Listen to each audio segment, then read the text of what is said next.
So I don't know how to put it in my word.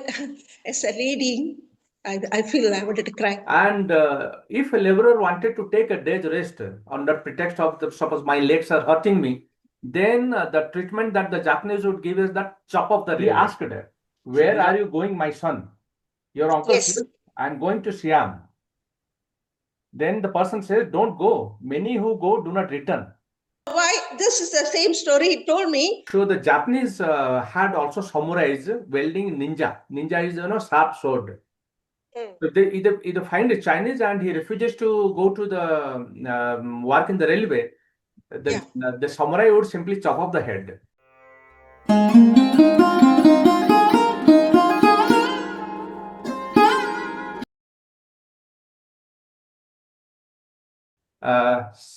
Namaskar, namaste everyone. My name is Sunil Bishwal. I am from Odisha, India. Interest in history has drawn me into conducting this webinar since last 1.5 years, or maybe 2 years, maybe. So while conducting such webinars on a weekly basis, I came to know about our Odia community in Malaysia. Once we got connected through Dr. Rangadhar Huria, we started interacting. The credit for making this connection happen, I should give to Dr. Vishwa Bharati, who is also in the audience. She would be speaking about it.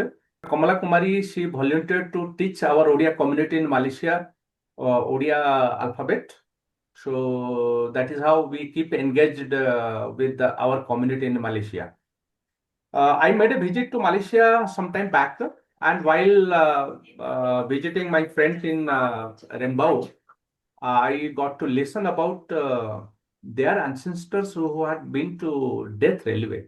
The kind of horrific pictures that they painted, I mean, it was shocking, but then I also got quite interested. What is this Death Railway? Then I found that I had already an initial idea about this Death Railway because I had long back I had seen one movie, The Bridge over River Kwai. So that particular movie was based on this Death Railway project. So then I got to know about the DRIG group, Death Railway Interest Group, where many people are from Indian Tamil speaking community. So as of now, my interest is that since many Odias also worked in Death Railway project, this also should be known to the people of Odisha. This should also be forming part of historical narrative of Odisha. So that is the reason I have called this special webinar today. Thanks to Rangadhar Bhai for getting us all connected and gathering such a distinguished audience from Malaysia. Thank you, Rangadhar Bhai, for that. Now, I would request Rangadhar Bhai to kindly take over and then carry forward the introduction round. Rangadhar Bhai. Thank you very much. During our younger days, our parents, our uncle, auntie, they will sit together and they will share the stories of Japanese occupation. So there are good and bad things has happened, but generally they have suffered a lot because the Japanese army has destroyed quite a number of things, and in the lifetime, the first time in the history, they suffered without getting rice. That one, my parents all have gone through. Maybe my parents were 20, 30 at that time, their age. And they said they only ate tapioca. They only ate tapioca. Tapioca was the prime food for them at that time, is it? And then the stories that I heard from our, just a moment. The story I heard from them was that the Japanese will come in a truck and they will choose people, those who are well built. Okay, they will choose a number of them and they will force and they take them to work for this railway line from Thailand to Burma. So during that period, it is for us, it's something like a nice story to hear, but I didn't know that it was to that impact later part when I went to school and I studied about all these things, then the Odia people are also part and parcel of them. And I've been working in the newspaper during my university time, and I used to hear a lot of things about this. And majority of them were, some of them has written books. I think Sister Gauri knows about it. And I've read some of the books, and they didn't mention anything about the Odia people. All will be, mentioned. Even when I was involved in the historical event that took place in Gopio, when I went round, the history, one part, they wrote about this, and they only mentioned about the South Indians. And but then, I came to know that, then what has happened to the Odia people, the hundreds of them who were involved there. Then one day I came across a program, and in that program, Sister Gauri was also there. And that's how I tried to contact her, found out, and she gave me a contact number to one person. I called him. He's also staying just nearby our place, but he was at quite an old age at that time, and he can't also handle handphone. The granddaughter will help me and my communication with the granddaughter, and then he passed away. And what he told me is, because our Odia people, they don't know Tamil, they only know English and Odia language and Bahasa Malaysia. And then this person, what is his name, sister? Arumugam Kandasamy. Mr. Arumugam Kandasamy. Brother, I call you back, brother. I'm in a Zoom meeting. Okay. Sister, what is her name? Mr. Arumugam Kandasamy. Okay, right. So when I contacted Mr. Arumugam Kandasamy, and his phone will ring, he won't answer. And then suddenly the granddaughter will help. And that's how I keep coming. And he told me a very interesting story. He said he was in that camp where, because Odia people don't know how to speak Tamil, because generally majority of them speak Tamil. So you have to speak to them in Bahasa Malaysia and explain what the Japanese were telling them. And he can mention the names at that time. And I don't know whether the names all is with the granddaughter or not. That's why we have to work out, sister. And he passed away, and that's how thing happened. Then when later part, when Brother Sunil came to Malaysia, he highlighted this matter, and he said that this should be recorded. You see, and then I too felt that, we have done Kalinga history, we have done so many things. These are current things that happened during the Japanese occupation.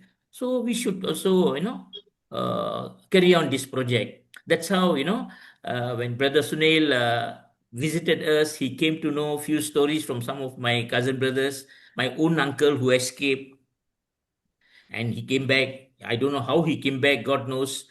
And his son is still around, and he shared the story with Mr. Sunil.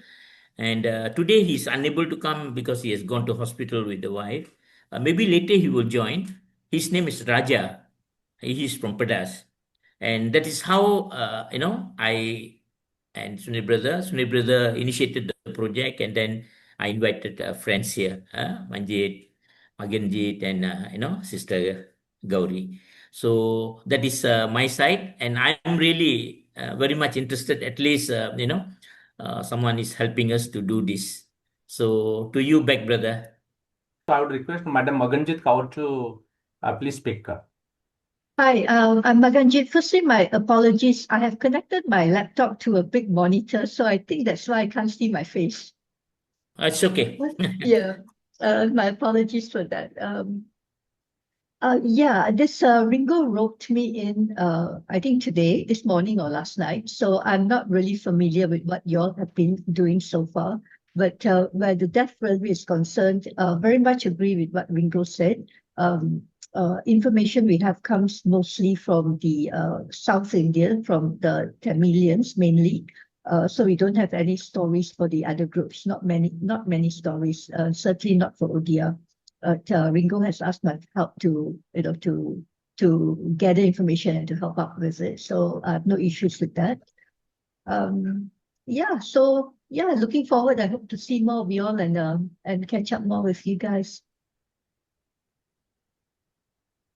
Okay, thank you, ma'am. Now I request Madam Mangala Gauri to speak. Thank you, sir. Good evening to everyone. My name is Mangala Gauri, staying in KL right now. Okay, Brother Ringo, I know him for quite some time, I think.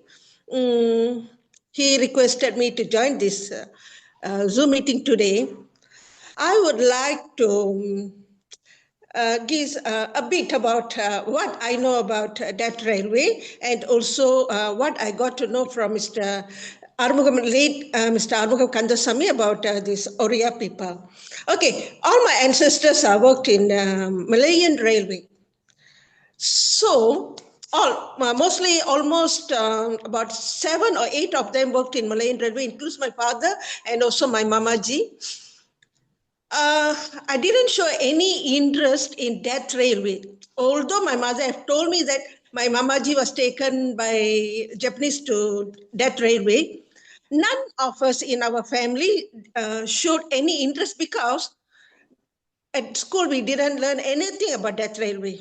Nothing, not even a word about that railway. Other than that, when I went to secondary school, also no.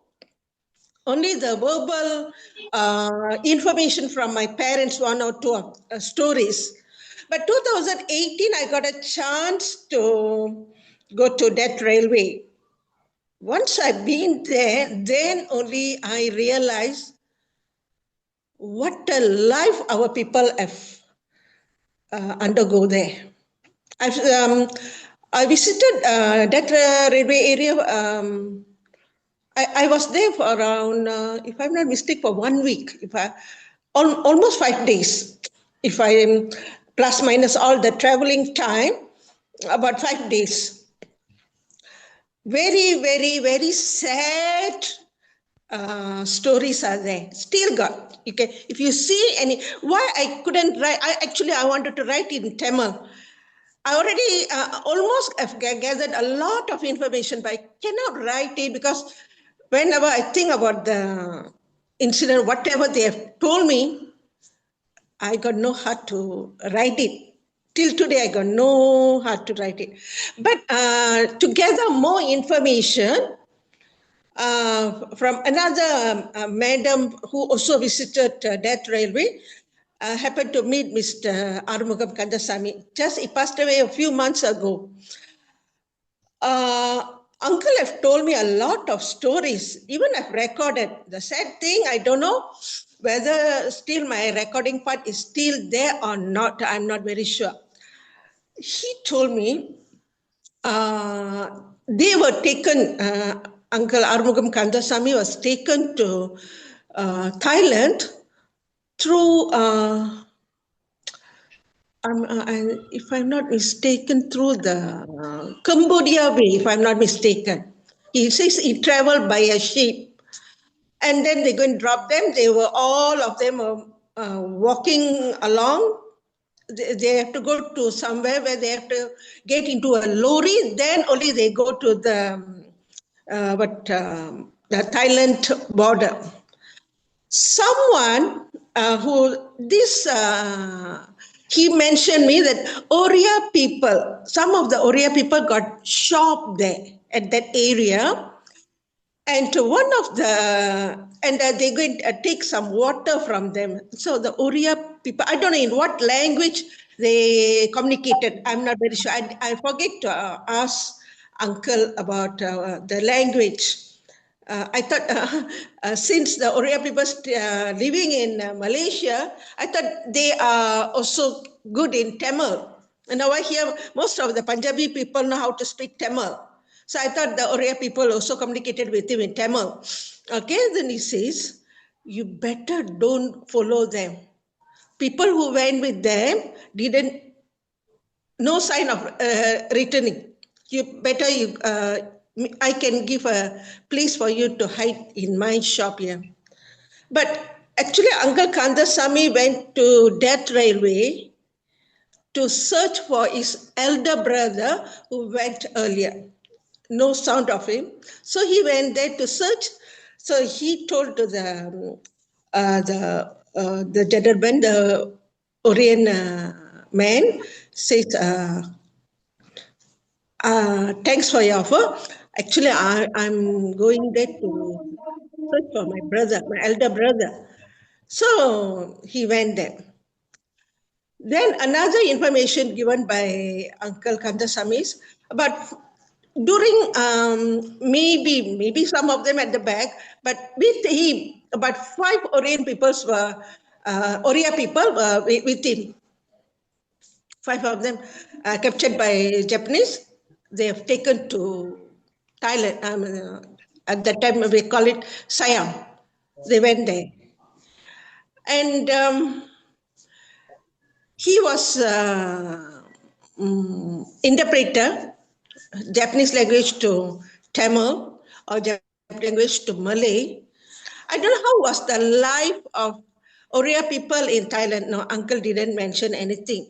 But what he mentioned is, yes, there are Oria people followed him to Thailand.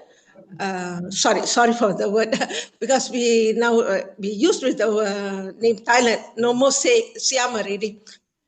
Thailand, and then also the shops near whereby before he go to the Siam border, a few shops. One of the shop was run by Oria men. This was the information I gathered from Uncle Armugam Kandasamy. Thank you. Okay, thank you, ma'am. I think there are some videos of your uncle available on YouTube, because the name is not unfamiliar to me. I can recall seeing in some video about that name of your uncle. Okay, let me check again. But then thank you for this very valuable information. What I understand is that your uncle narrated that there were some Odia shopkeepers along the way who advised your uncle not to proceed further for working in the death railway. Is that so? Yes. Okay. Yes. Thank you. Now I would request Mysore Killer sir, since his videos I can see in on camera in on positions. Kindly tell us if you have any information about this particular incident, which is very closely related to history of Odisha. Sir. No, really, I have got no idea about this, because Viswabharati said that please attend, so I am attending. Just I will enrich my knowledge. Thank you. Thank you. Vishwabharati madam, over to you.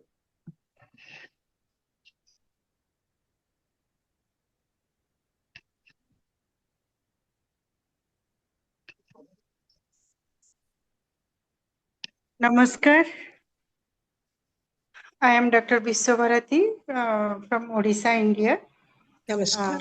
I am an anthropologist and writer. I write in different newspaper articles on social issues. And I am also a member of Kalinga Itihas. Some days back, I went through a novel on Japanese people, how they were torturing the Indonesian people during the Second World War. That was so I can't express those things. Brutal, very brutal. So I went through those Indonesian novels, and after that I came to know about the death railway of Malaysian people. So I'm interested to hear about it because many Odia people were there and suffered a lot. Many of them died there, and very little fortunate people could come back to their homeland. So I'm interested to hear those stories. Thank you, Vishwabharati madam. Actually, I must tell you that calling history, we have a team of which Madam Vishwabharati is a member. She is the person actually who got me connected to one Odia who is in Burma, and Dr. Sital Kumar. And Dr. Sital Kumar got me connected to Rangadhar Horia. So that is how the outreach of the Kalinga history group is increasing. So once we got connected to Rangadhar Horia Bhai, then I mean we have quite a long sessions of information exchange between Malaysian Odia and Odia in mainland India. So I would now request Madam Kamala Kumari Das to introduce herself and also speak up something about her work, what she is doing for the Malaysian Odia community, and how she is also connected to today's topic. Madam Kamala Kumari. Madam, unmute karantu.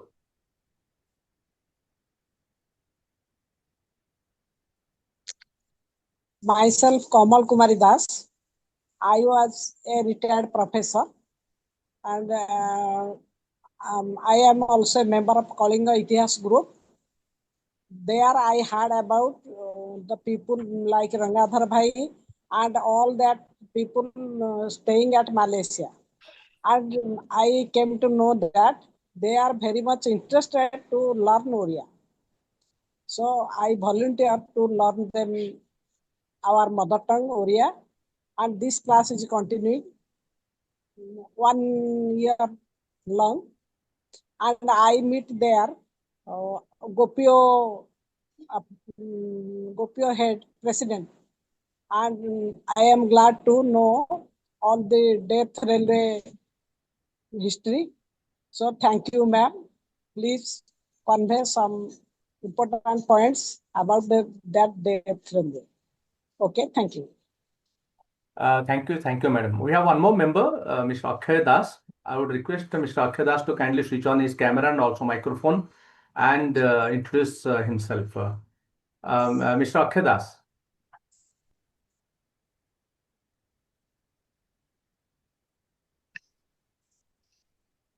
Okay.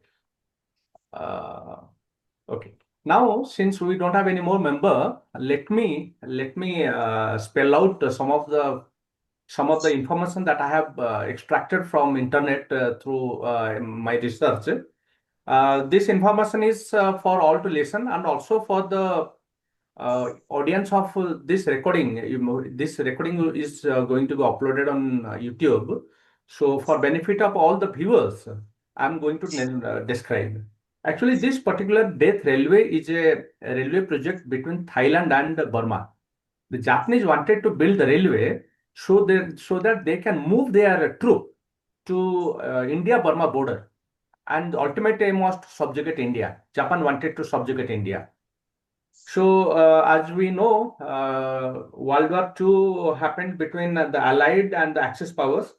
The Allied power had Great Britain, USA, USSR, and China, Big Four. Then also France and Poland on one side. The other side were Axis: Nazi Germany, Japan, Italy, Hungary, Romania, Bulgaria, Slovakia, and Croatia. This Axis, the Axis power wanted to expand their territory through military conquest. So in that process, Japan conquered Malaysia. Then Japan was in a hurry to build a railway from Thailand, then called Siam, to India-Burma border for faster movement of the troops. Because the other alternative via the sea route, it was always under a conflict situation. So trying to move the troops through ship in the sea route was little bit tougher, difficult. So they wanted to make this railway. And for that, we are discussing about history. So certain things have happened in history which we must discuss. So, to my knowledge, the Japanese of that time, they were the worst violators of human rights. Okay. So, what they did, they forcibly engaged prisoners of wars and also the Romusha. Romusha is the casual laborer, Asian laborers of Malaysia, of India, and majority of those laborers were from India. So those laborers were called Romusha, Romusha, what I got to know. The railway construction was done entirely by hand tools. There was no machinery involved. And the terrain was really difficult. Hilly terrain, totally full of jungles, and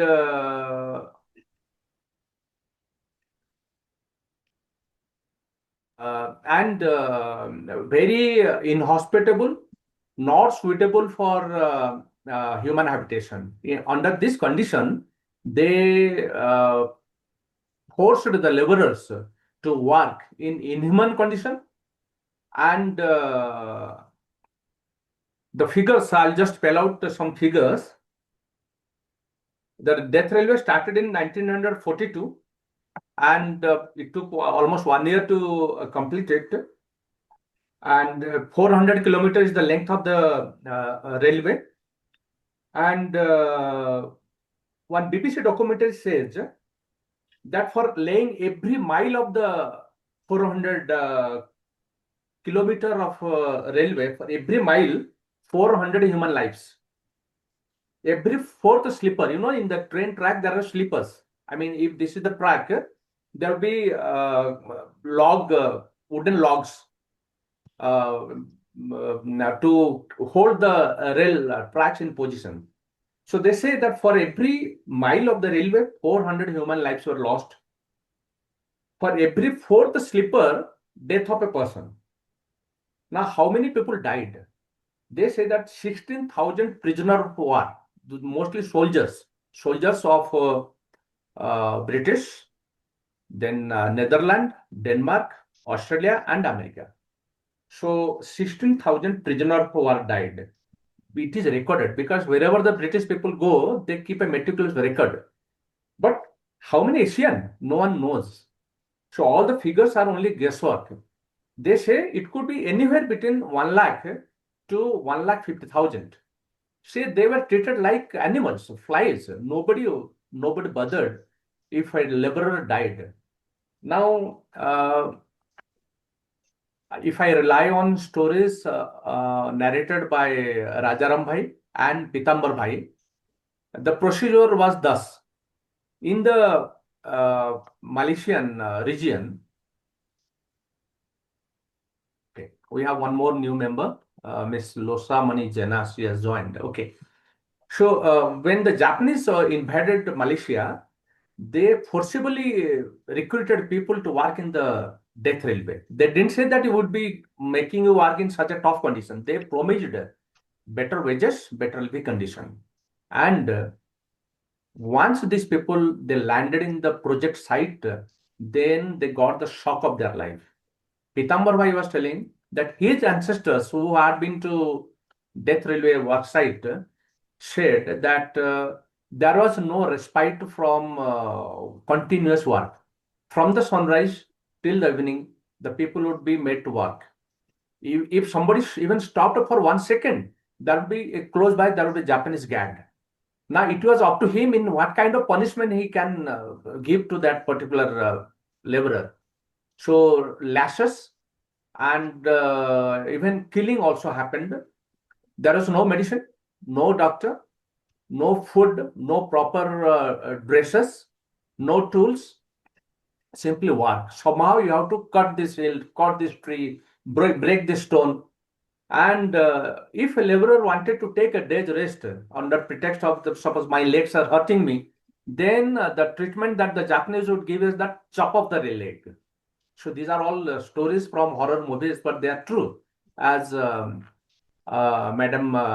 Mangla Goiri was telling, that the stories are so horrific that one would refuse to believe, and it would be really difficult to put them on a paper. But this thing happened. In fact, more ghastly stories one would come across if you refer the YouTube videos which are available. If you type Death Railway Burma or Death Railway Siam. So there are two particular stretches of railway which are very, very infamous. One is called, let me find out. One is called Hell Pass, the other is called Hellfire Pass. Hellfire Pass, right. The Yes. other, there is one more. There is one more. So they had Japanese people had a deadline to finish the railway line. And for that, they had forgot all forms of humanity. So this is what I have gathered from internet. In fact, this long list, I cannot narrate them all. But just to make a groundwork for today's meeting, I'm just narrating this much. So there is one more thing. Even this death railway, when completed, though Subhash Bose is not directly, Netaji Subhash Bose is not directly related to Death Railway, but he did travel on this railway on 2 occasions to the Burma-India border. So this is one of the most infamous project. The complete the people from all over the world were forced into construction of this particular death railway project. There is a museum, Madam Gauri might have visited. There is a museum called the Death Railway Museum. And Death Railway, that particular stretch has become almost like a tourist destination. People really go there to see what was being constructed and how tough the situation there is. Have you visited those places, Madam Gauri? Yes, sir. Visited the museum, and a lot of information were there. And unfortunately, just a few months ago, they closed the museum. I see. It is not open now. No. It's okay. They closed it. 51. How much? After they dig out all the area, when they found out the death, people's body and everything, they've saved 51 people's body in that museum. I see. Okay. They've saved there, and then when we went there, when I came to know that not the how am I to put it in the word? The whole skeleton, it's there. Skeleton, correct. It was there. Then we did a prayer even there. Inside I myself sang the prayer song there, and some of the followers also joined with us. And I would like to give you some information, sir. What we know, all of us know, is this Kanchanaburi. From Kanchanaburi, and it goes until the Three Pagoda Pass. Mm-hmm. And between is the Hellfire Pass. Okay. Before we go to Kanchanaburi, but we didn't go there to that place. After I returned back, after I did some research, I came to know there is another place. From that place to Kanchanaburi is 9-hour journey by train.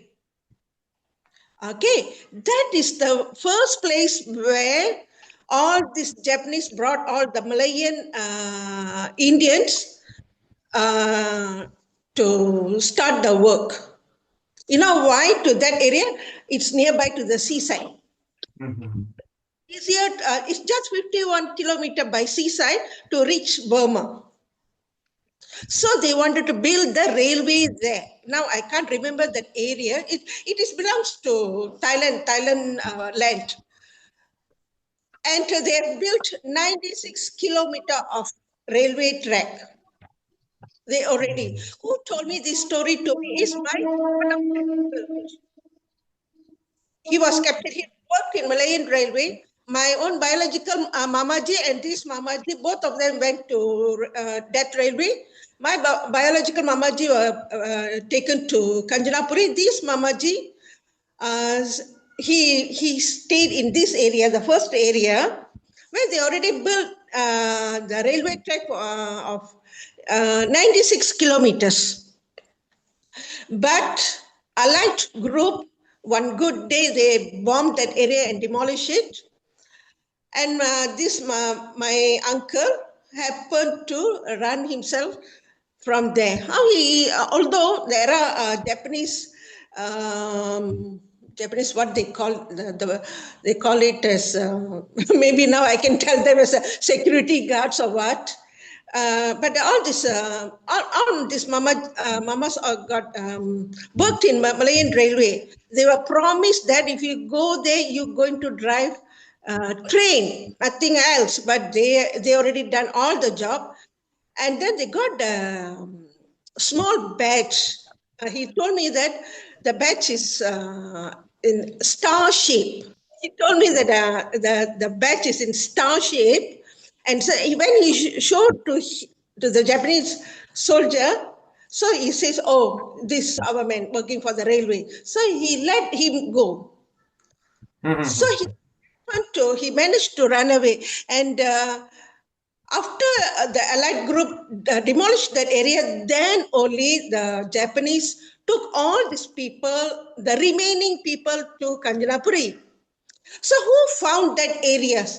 Actually, it was, he was a person who worked in American Embassy in Thailand. He did something, he was some political issue, but he managed to go to that area, some or other, and then he, the first person to find out what Japanese did was they've taken all the people who are in a good condition, healthy, who can work. All the sick people, they just throw them there and went off. When this American man went there, he saw there's one incident where a man is lying down. He was covered by a piece of cloth. He just took off the cloth and he took a photo. Just imagine in how many minutes. He just took a photo of him, and when he wanted to close back him with the piece of cloth, he found the man is dead. When he took the photo, he's still alive. After that, no more. That's what happened. Those people who were infected with cholera, all are just, they didn't bother. Japanese didn't bother to give any medicine or anything. 99.9% all from Malaya. In Tamilians, Malay means Javanese also, and some of them are Chinese, and some of them are Punjabi, a few numbers. I'm not very sure whether Odia people were there or not. I'm not very sure.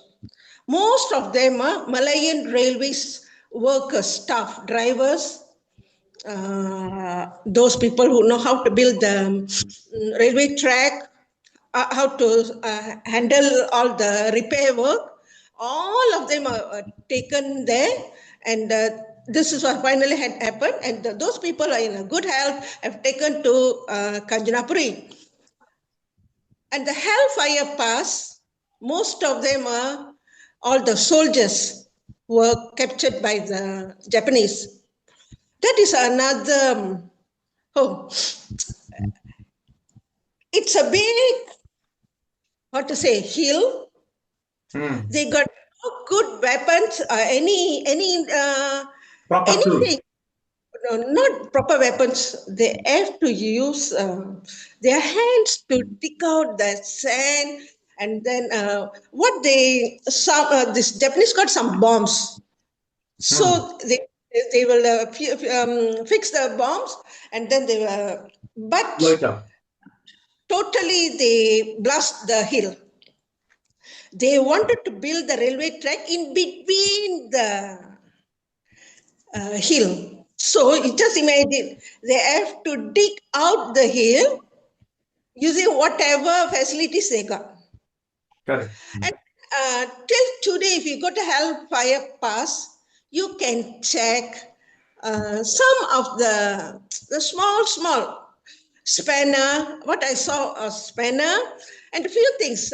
I just wanted to go and see the spanner. And so the person who took me said, Gauri, do not take it. This is a museum. These things are for people to see, not for people who are coming here to take back home. Just leave it. I said, yes, sir, no, I've seen this. I know this spanner. I wanted to see. Yes, Gauri, not only spanner, a lot of things. Those visitors who came, they've taken also. Most of them have taken those things. They forget that it is a museum.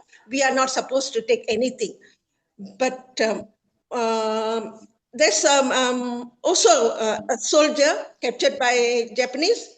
He's a caricature. Drawn a lot of caricature photos. And one of the photo is become the the symbol for the gate in Singapore, near Changi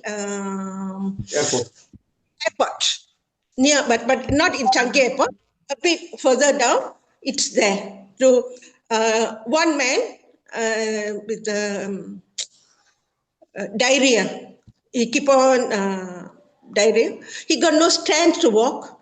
This side one friend and this one friend, he put his hand like this. He will be like this, and the other two men also like this. That is the whole photos, the caricature. Sorry, from his caricature, only most of them have found how the soldiers were tortured by the Japanese.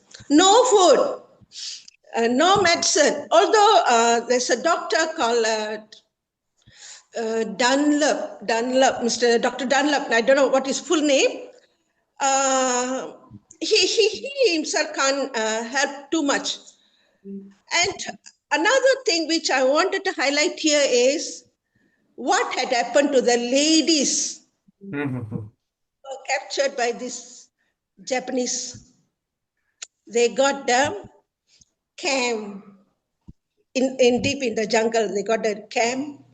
All the ladies, they call her, there's a special name for them, comfort women. So I don't know how to put it in my word. As a lady, I feel I wanted to cry.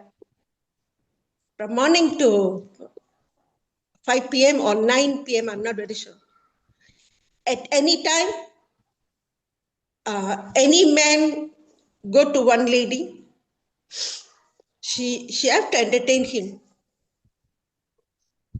Don't, whether she's eating, whether she got rest, whether she going to take a bath, or whether she going to toilet or whatever. One after the another, the men go after these ladies. There's a camp, they call it comfort women. Okay, from the, I don't know how many of them died. When you wanted to talk about it, there is another group of ladies, I don't know which country it is. Till today, they are fighting for their right because Japanese government says no, nothing had happened as what you people are blaming. No, but these people are saying we are the victims. We are the victims. They put it here wherever the Japanese were. They put a camp, comfort women's camp. Until they don't want to show their face to the world.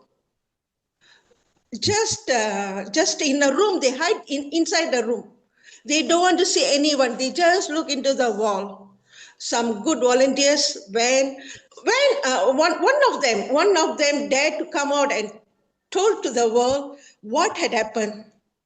And after that, she became a business lady. She used to sell some seafoods. And then we went to Thailand in 2018. In 2019, January, if I'm not mistaken, January, she passed away. Those ladies who were captured, who were brought out, asked them to speak out, they were called as yellow butterfly. Their special name is yellow butterflies. And she's the one who informed, and she's become the model still in, yeah, I can't remember the country. It is not in Japan, in the nearby area. I don't know, due to the earlier misunderstanding of Japanese and Chinese, the two, wherever they go, they tortured the Chinese ladies like hell. Even in Malaysia, in Malaya. A few, I think last year, in 2022 or 23, I happened to read an article about a lady who lived in Petaling. It's it's a very nearby town to us. She went to the MP office and she told the MP, I'm one of the victims of Japanese. The MP got shocked. After how many years? We're already independent. She said, but still, I cannot live a good life. I cannot come out from that incident. What had happened to me? And she was forcibly pulled by the Japanese, and she was tortured. That's what I said. Anytime any man go and have a, they don't care whether they are eating, whether they are sleeping. They went, even they go to bathroom, toilets or what. They don't care. That's what happened. And in Malaya, this has happened, although the death railway happens in Thailand, here in Malaya, during the occupation of Japanese, there is a hospital, we call it as Tanjung Rambutan Hospital. This Tanjung Rambutan Hospital is mainly for mental patients. When we call it Tanjung Rambutan, everyone knows that, oh, this is a mental hospital. In that mental hospital, their occupation about 3.5 years only. By that time, in this time period only, about 2,000 ladies have passed away due to the atrocities by Japanese. 2,000 ladies just in about 3.5 years time. It's happened. And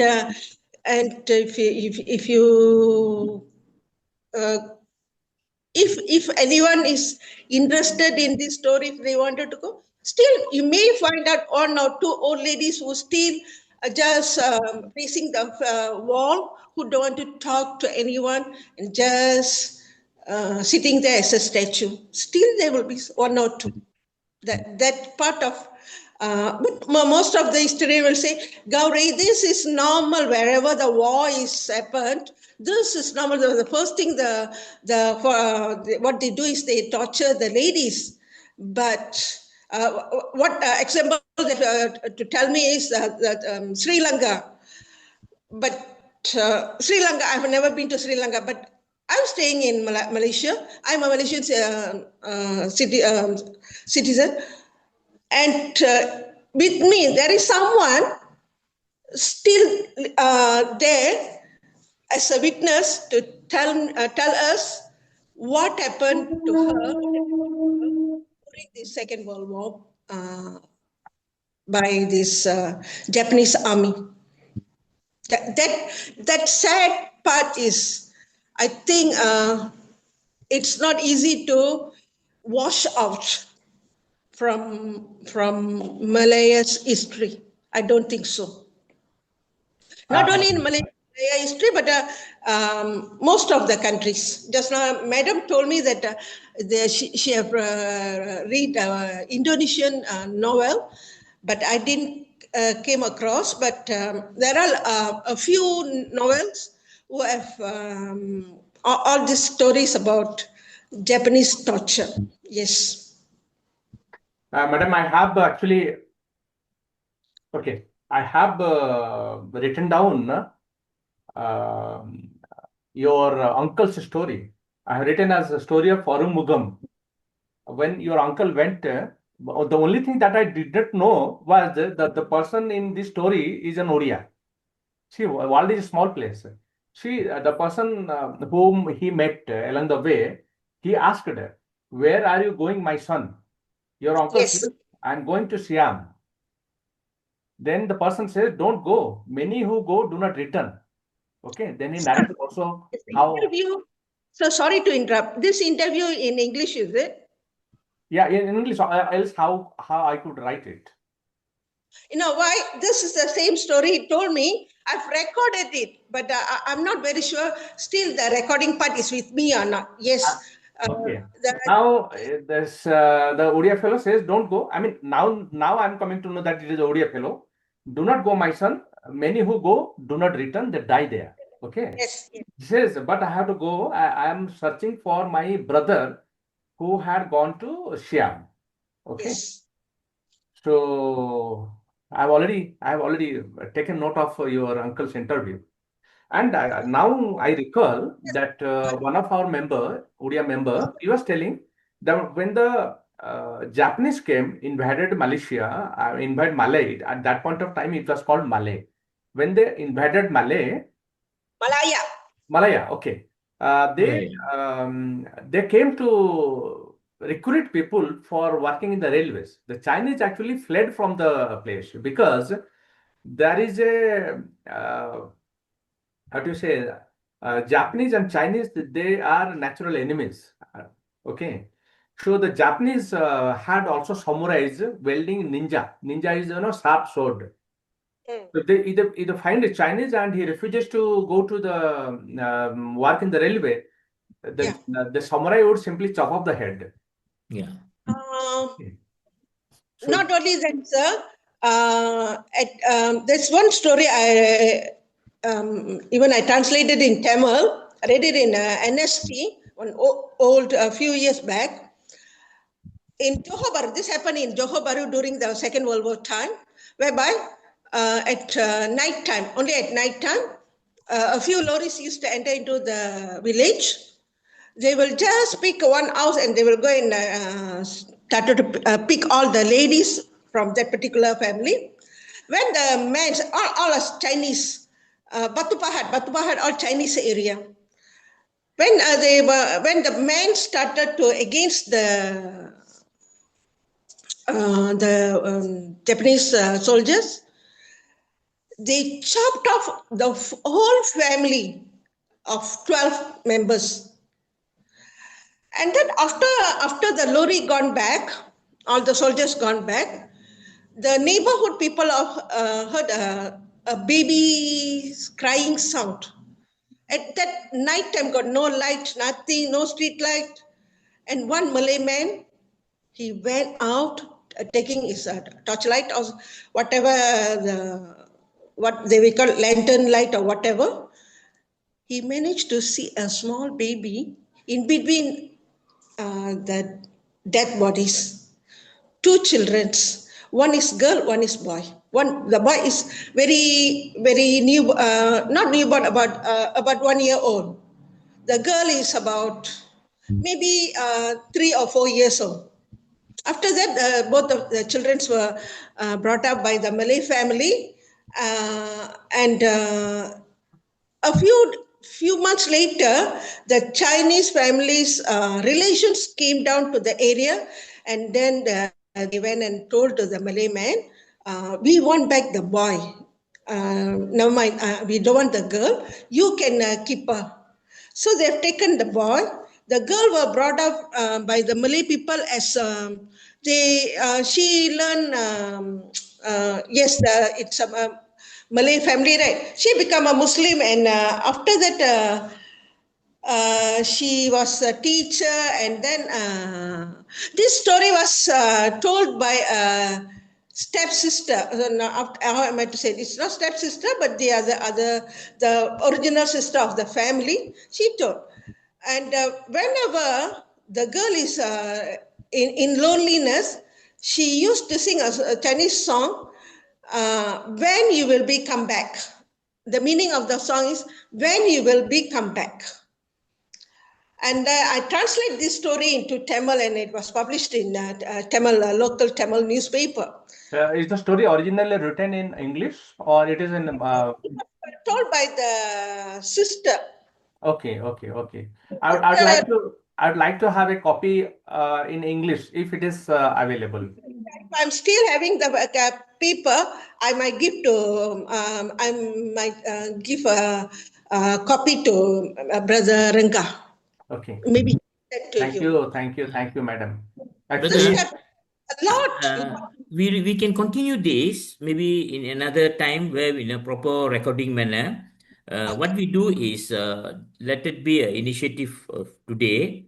Okay, you have recorded that, and I have to leave. I got another Zoom meeting. Yeah, you. Okay, so thank you very much to everybody. Okay, it's a very sad thing. I mean, as a human being, we know. I tell you what Sister Gauri told.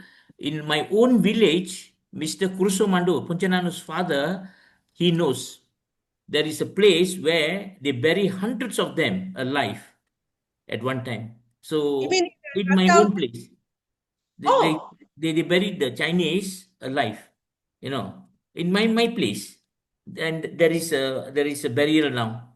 You see, so there is a place in Kolapilla also. This is yes, 12 exactly. near the school there. Yeah, my mother has seen all this. My mother has seen all this. She has shared to me with very sad story. So the girls all will run away. They will run away. They will hide somewhere when the Japanese people come, as you say. So that part is a very sad thing, and I mean, very I can't difficult to share. when I think about Yeah. it, I can't put it in Yes, of course. We are human being. We too have feelings to today's world, what has taken place. On behalf of Calling History team, I thank all who have joined today's meeting, and thank you for coming up with so vital information. As a member of Calling History, we feel that we owe a tribute to all the laid down their life in building this railway. So thank you all once again. Thank you.